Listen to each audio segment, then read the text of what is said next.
आज हम स्टार्ट करने वाले हैं नेशनल इनकम चैप्टर से एक टेक्निकल डेफिनेशन जिसका नाम है domestic territory.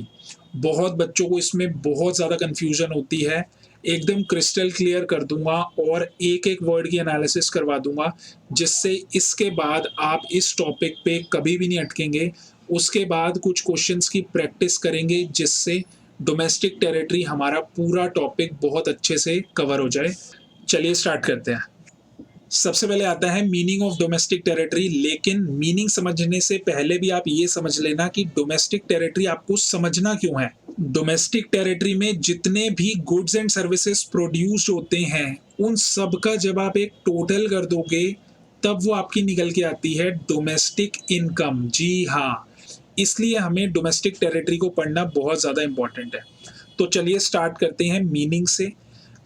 Domestic territory means the political frontiers. तो ये वर्ड एक बहुत इंपॉर्टेंट वर्ड है। डोमेस्टिक टेरिटरी का क्या मतलब है? एक पॉलिटिकल फ्रंटियर्स। तो अगर आपको मैप में दिखा दूं पॉलिटिकल फ्रंटियर्स का मतलब क्या होता है, तो यहां से लेके ये जो सारा एरिया है, ये जो बाउंड्री एरिया है, ये सारा का सारा बोला जाता है पॉलिटिकल फ्रंटियर्स ऑफ इंडिया। ठीक है, तो इसके अंदर जितना भी एरिया है, ये हमारी डोमेस्टिक टेरिटरी है। ये राजस्थान, उत्तर प्रदेश एटसेट्रा, ये सारे के सारे हमारे डोमेस्टिक टेरिटरी का पार्ट माने जाएंगे। लेकिन जब आप डोमेस्टिक इनकम कैलकुलेट करोगे या नेशनल इनकम कैलकुलेट करोगे, तो आपको सिर्फ और सिर्फ इतना ही ध्यान नहीं रखना डोमेस्टिक टेरिटरी के लिए, बल्कि इससे ज्यादा ध्यान रखना है।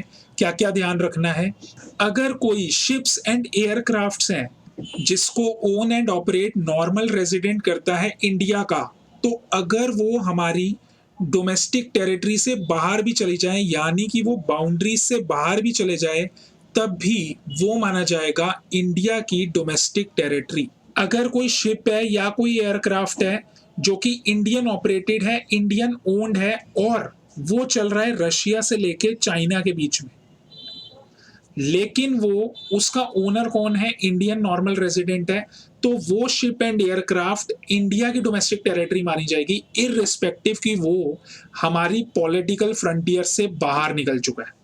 ठीक है, लेकिन यहीं पे एक बात आपको एक्सक्लूड भी करनी पड़ेगी। अगर किसी और कंपनी का शिप एंड एयरक्राफ्ट हमारे देश में आ गया, फॉर एग्जांपल यहाँ पे एक सिंगापुर एयरलाइंस का प्लेन चल रहा है या शिप्स चल रही हैं, तो वो हमारे देश की डोमेस्टिक टेरिटरी का पार्ट नहीं माने जाएंगे, चाहे वो हमारे पॉलिटिकल फ्रंटियर के अंदर ही क्यों ना हो। आगे चलते हैं। Point number 2, fishing vessels, oil and natural gas rigs. तो सबसे पहले आपको इमेज के थ्रू बता देता हूं।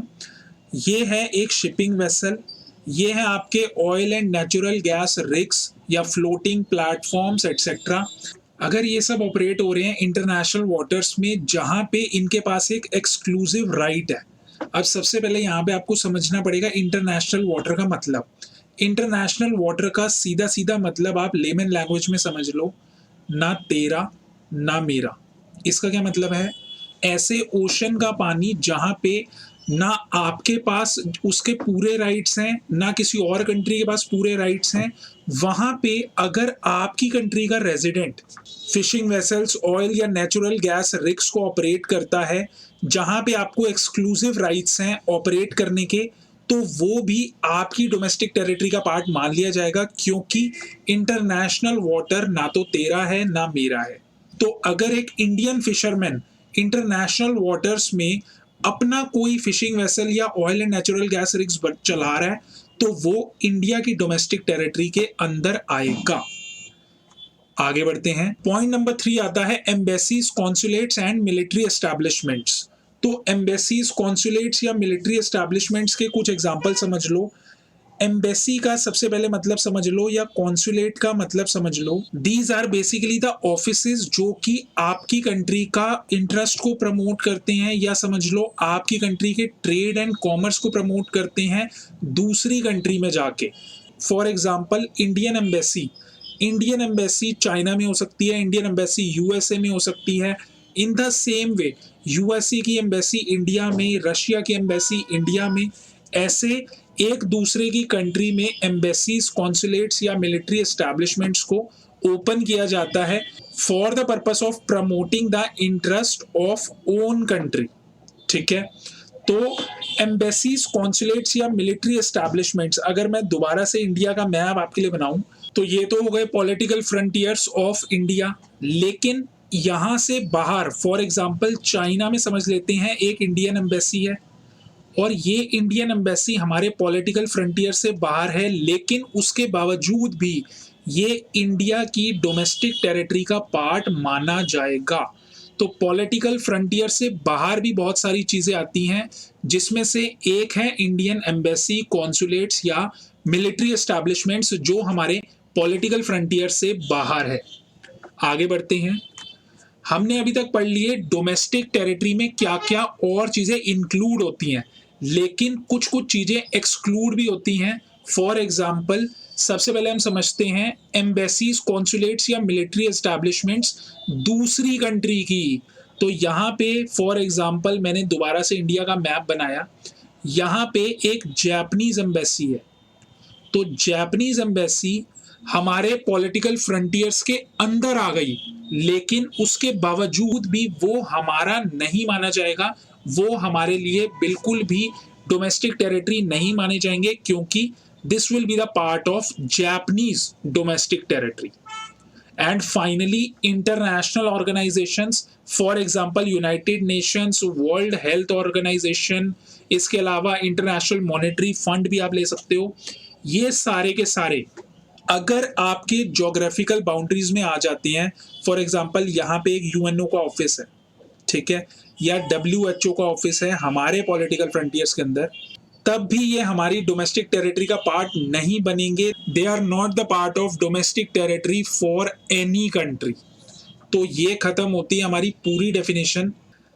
तो अब कुछ क्वेश्चन स्टार्ट कर लेते हैं ताकि हमारी बहुत अच्छी अंडरस्टैंडिंग बन जाए पूरे डोमेस्टिक टेरिटरी के टॉपिक पे। सबसे पहले आता है इंडियन कंपनी इन लंदन। तो आपको ये बताना है कि क्या ये इंडियन डोमेस्टिक टेरिटरी का पार्ट बनेगा या नहीं। तो हम एक पॉलिटिकल फ्रंटियर बना लेते हैं और अब हम समझते हैं इंडियन कंपनी। तो हमने अपनी जितनी भी एक्स्ट्रा इंक्लूजन्स की बात करी है, उसमें हमने बिल्कुल भी कंपनी के बारे में कोई डिस्कशन नहीं करी। तो अगर कोई भी इंडियन कंपनी लंदन में है, यानी कि हमारे पॉलिटिकल फ्रंटियर से बाहर है, तो ये एक्सक्लूड हो जाएगी from the domestic territory of India, क्योंकि यहाँ पे नॉर्मल रूल लगेगा पॉलिटिकल फ्रंटियर वाला। आगे बढ़ते हैं, माइक्रोसॉफ्ट ऑफिस इन इंडिया। तो हमने किसी भी ऑफिस के बारे में कोई बात नहीं करी। तो अगर वो हमारे पॉलिटिकल फ्रंटियर के अंदर आ रहा है, यहाँ पे है माइक्रोसॉफ्ट का ऑफिस, तो हम इसको बोल देंगे yes, you are part of our domestic territory. तो फर्स्ट का आंसर हो गया नो, सेकंड का हो गया yes, this is the part of Indian domestic territory. अब आता है company in India owned by Japanese. तो यहाँ पे कंपनी की बात हो रही है और हमने कंपनी के बारे में कोई डिस्कशन नहीं करा। तो अगर वो इन इंडिया है, यहाँ पे है कोई कंपनी, तो उसे पूरे वर्ल्ड में कोई भी ऑपरेट कर रहा हो, कोई भी ओन कर रहा हो, वो पॉलिटिकल फ्रंटियर्स के अंदर आ गई है, तो आंसर हो जाएगा इसका यस। आगे बढ़ते हैं, office of Reliance industries in New York. तो हमने कोई भी ऑफिस की बात नहीं करी। अगर वो न्यूयॉर्क में है तो वो हमारे पॉलिटिकल फ्रंटियर से बाहर हो गया, तो हम उसको अपनी डोमेस्टिक टेरिटरी का पार्ट नहीं मानेंगे। तो फोर्थ का आंसर बच जाएगा नो। आगे बढ़ते हैं, branch of foreign bank in India. तो हमने कोई भी फॉरेन बैंक की बात नहीं करी है, फॉरेन बैंक के ब्रांच की बात नहीं करी है। तो अगर ये इंडिया के अंदर है, यहाँ पे है एक फॉरेन बैंक की ब्रांच, तो ये बाय डिफॉल्ट पार्ट मान लिया जाएगा इंडियन डोमेस्टिक टेरिटरी का। ठीक है, आगे बढ़ते हैं, इंडियन एम्बेसी। तो इंडियन एम्बेसी के बारे में हमने बात करी है ना। तो अगर कोई इंडियन एम्बेसी, चाहे वो पॉलिटिकल फ्रंटियर से बाहर ही क्यों ना हो, अगर वो इंडिया की एम्बेसी है, तो वो इंडिया की डोमेस्टिक टेरिटरी मानी जाएगी। Therefore the answer to this question is yes, Indian embassy part बनेगा डोमेस्टिक टेरिटरी ऑफ इंडिया का। Branch of State Bank of India in China. तो हमने स्टेट बैंक ऑफ इंडिया के ब्रांच के बारे में तो कभी भी बात नहीं करी। तो अगर वो चाइना में है, यहाँ पे है एक एसबीआई की ब्रांच, तो ये हमारे लिए डोमेस्टिक टेरिटरी नहीं है, क्योंकि we are discussing about embassies या consulates, we are not discussing about any branch of any bank. So the answer to this question is no. आगे बढ़ते हैं, रशियन एम्बेसी इन इंडिया। तो रशियन एम्बेसी यहां पे है। अब यहां पे हमारा एक्सक्लूड वाला पॉइंट लग जाएगा, डज नॉट इंक्लूड वाला पॉइंट लग जाएगा। अगर कोई कंट्री की एम्बेसी हमारे देश में है, तब भी वो हमारे लिए डोमेस्टिक टेरिटरी नहीं है, ये रशिया की मानी जाएगी domestic territory. Therefore again the answer to this question is no. Finally, Tata rented its building to Google in America. तो हमने बिल्डिंग के बारे में कोई इंक्लूजन या एक्सक्लूजन के बारे में बात नहीं करी थी। तो अगर ये अमेरिका में है, ये बिल्डिंग अमेरिका में है, तो इसको अमेरिका का रहने दो, हमारा इससे कोई लेना देना नहीं है।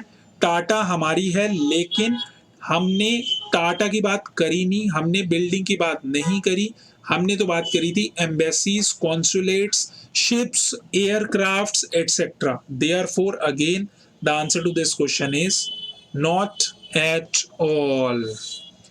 तो ये थे हमारे कुछ क्वेश्चंस और complete definition about the domestic territory. उम्मीद कर रहा हूँ आपको बहुत अच्छी लगी होगी।